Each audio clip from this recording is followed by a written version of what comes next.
మంత్రి పొంగులేటి మీడియాతో మాట్లాడుతున్నారు. లైవ్ చూద్దాం. ప్రభుత్వంలో చేస్తున్న అభివృద్ధి కార్యక్రమాలు కానీ, పేదవాళ్ళకి ఇస్తున్న సంక్షేమ కార్యక్రమాల గురించి కానీ జీర్ణించుకోలేక ఏవైతే గడిచిన ఏ ఎన్నికలు జరిగినా అది చివరిలో జరిగిన మున్సిపల్ కార్పొరేషన్ అర్బన్ లో జరిగిన ఎన్నికలు కావచ్చు,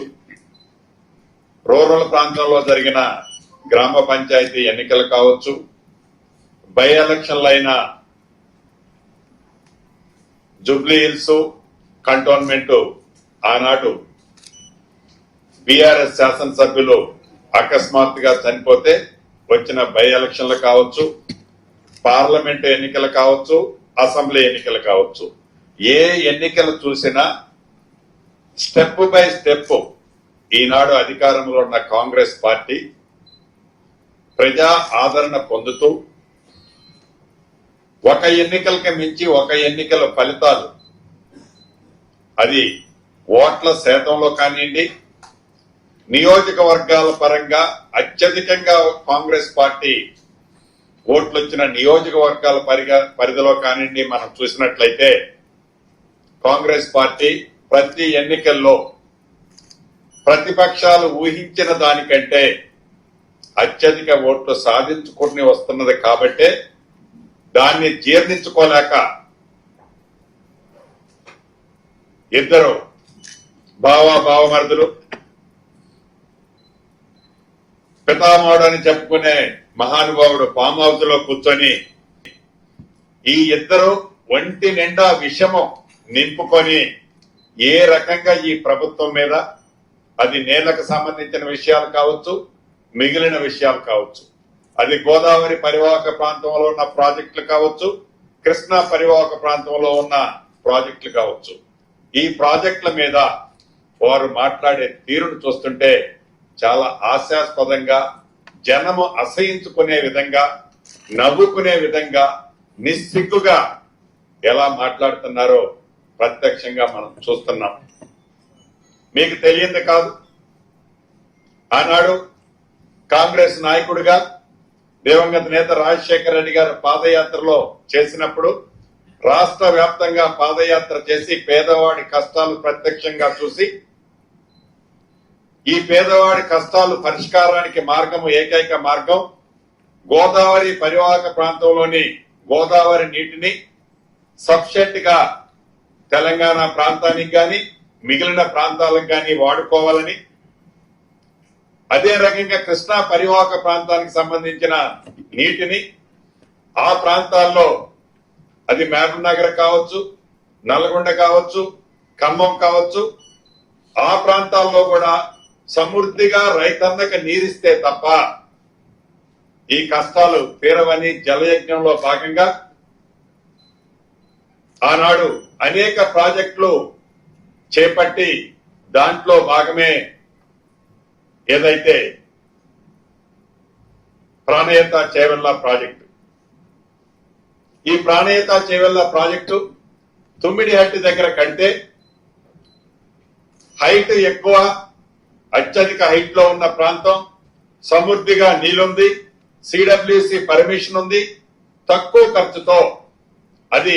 కన్స్ట్రక్షన్ కాస్ట్ 38,000 కోట్లతో పూర్తవుతుందని తలంచి ప్రతి సంవత్సరం యాన్యువల్ మెయింటెనెన్స్ సంబంధించిన దాంట్లో విద్యుత్ ఖర్చు అయ్యే దాంట్లో కూడా సుమారు 3,500 మెగావాట్లతో ఈ ప్రాజెక్టు 12 months సఫిషియెంట్ వాటర్ ఇవ్వచ్చు అని ఆనాడు అక్కడ ప్రాజెక్ట్ ని స్టార్ట్ చేసి సుమారు ఉమ్మడి ఆంధ్రప్రదేశ్ లోనే 5,600 కోట్లు పైగా ఖర్చు పెట్టడం జరిగింది. ఉమ్మడి ఆంధ్రప్రదేశ్ లో జలయజ్ఞంలో భాగంగా అటువంటి ప్రాజెక్టు రాష్ట్ర విభజన జరిగిన తర్వాత తెలంగాణ ప్రజల కోరిక మేరకు మా నాయకురాలు ఆనాడు యూపీఏ చైర్పర్సన్ గా శ్రీమతి సోనియా గాంధీ గారు తెలంగాణ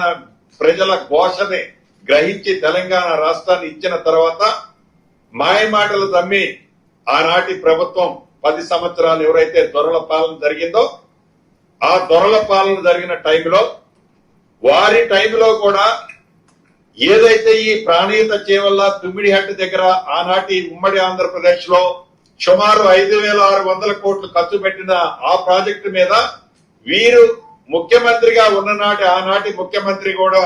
సుమారు 6,400 కోట్లు దీని మీద ఖర్చు పెట్టడం జరిగింది. అంటే 38,000 కోట్లు ఖర్చుతో ఆ ప్రాజెక్టు సుమారు 16,40,000 ఆయకట్టుతో వస్తదని ప్రాజెక్ట్ రిపోర్ట్ తయారు చేసి 38,000 కోట్లతో స్టార్ట్ చేస్తే దాంట్లో 11,650 కోట్లు ఉమ్మడి ఆంధ్రప్రదేశ్ లో కానీ రాష్ట్ర విభజన తర్వాత కానీ ఖర్చు పెట్టడం జరిగింది. అటువంటి ప్రాజెక్టుని కాదని కేవలం వారి స్వార్థం కోసం, వారి స్వలాభం కోసం, వారి గొప్పతనం కోసం, వారి రాచరికాన్ని చూపించడం కోసం, వారి అకౌంట్లను నింపుకోవడం కోసం కాళేశ్వరం అనే ఒక మహా అద్భుతం 7 ఇంతలు కాదు ప్రపంచంలో ఉంది, ఇది 8వ ఇంత అని మాటలతో తెలంగాణ ప్రజలను నమ్మపలికి ఈ ప్రాజెక్టుతో ప్రతి సంవత్సరము 8,500 మెగావాట్లు విద్యుత్ ఖర్చు అవుతుందని తెలిసి కూడా సుమారు 1,48,000 కోట్లతో విడతల వారీగా ఆర్ఈలు రివైజ్డ్ ఎస్టిమేట్లు చేసుకుంటూ వస్తూ సుమారు 1,08,000 కోట్ల రూపాయలు ఆనాటి ప్రభుత్వాలు ఈ ప్రాజెక్టు మీద ఖర్చు పెడితే వారు అధికారంలో ఉన్నప్పుడే ఏదైతే 8వ అద్భుతంగా కట్టిన ఈ కాళేశ్వరానికి సంబంధించిన 3 బ్యారేజీలు కానివ్వండి, మిగిలిన వర్కులు కానివ్వండి, పంప్ హౌజులు కానివ్వండి, వారు అధికారంలో ఉన్ననాడే ఆ 4 సంవత్సరాల్లో వీరు లిఫ్ట్ చేసిన నీరు ఎంతయా అంటే 162 టీఎంసీలు. 162 టీఎంసీలు 4 సంవత్సరాల్లో లిఫ్ట్ చేస్తే ఈ 162 టీఎంసీల్లో 50 టీఎంసీలు తిరిగి మళ్లీ సముద్రానికి వారి చేతుల మీదనే గేట్లు ఎత్తి వదిలిపెట్టారు. అంటే నికరంగా సుమారు ఈ 1,12,000 13,000 నెట్ ఖర్చు పెట్టి 1,48,000 కోట్ల డిపిఆర్ తో తయారు చేసిన ప్రాజెక్టుతో కేవలం వాడిన నీరెంత అంటే 112 టీఎంసీలు 4 సంవత్సరాలు. అది ఒక భాగం అయితే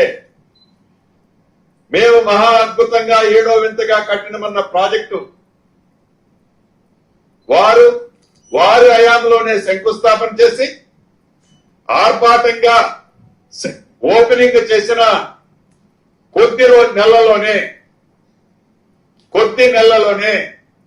2023 అది 7వ నెల అనుకుంటాను, ఎలక్షన్ ముందు వారు చూస్తుండగానే పేక మేడలాగా ఈ బ్యారేజీల పరిస్థితి, ప్రతి బ్యారేజీ లీక్ అయిన పరిస్థితి స్పష్టంగా ఆనాటి ఎన్నికలకు ముందే వారి ప్రభుత్వం హయాంలోనే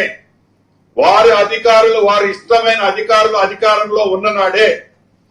ఆ బ్యారేజీలో లీక్ అవటం, ప్రతి బ్యారేజీలో కొన్ని పిల్లర్లో కుంగిపోవటం మనం ప్రత్యక్షంగా చూసాం. ఈ చూసిన దాన్ని బట్టి తెలంగాణ ప్రజలు 2023 డిసెంబర్ మొదటి వారంలో ప్రజా ప్రభుత్వాన్ని తెచ్చుకున్న తర్వాత ఏ డ్యాములు అయితే అద్భుతంగా కట్టామని చెప్పిన వాటి మీద కేంద్ర ప్రభుత్వ సంస్థలతో వాటిని పూర్తిగా విచారణ చేయించి ప్రాథమిక report, in depth report submit చేసిన తర్వాత దానికి సంబంధించిన గుట్టంతా రట్టైన సంగతి కూడా రాష్ట్ర ప్రజలకి, ఇక్కడ ఉన్న మీడియా మిత్రులు కూడా ప్రత్యక్షంగా తెలుసు. తదుపరి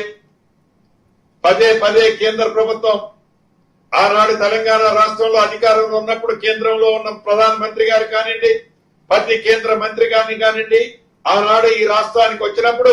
కాళేశ్వరం ఈ రాష్ట్ర ప్రభుత్వానికి ఏటీఎంగా ఉంది, మేము తప్పకుండా దీని మీద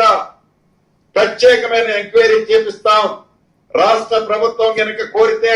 ఏసీబీ ఏదైతే సిబిఐ ఎంక్వైరీ కూడా పెడతామన్నారు. దీన్ని దృష్టిలో పెట్టుకొని కేంద్ర ప్రభుత్వ సంస్థలు ఇచ్చిన నివేదికల ప్రకారం ఒక నిబద్ధత కలిగిన సుప్రీంకోర్టు రిటైర్డ్ జడ్జి ఘోష్ గారిని దీనికి ఒక కమిటీకి వేయటం జరిగింది.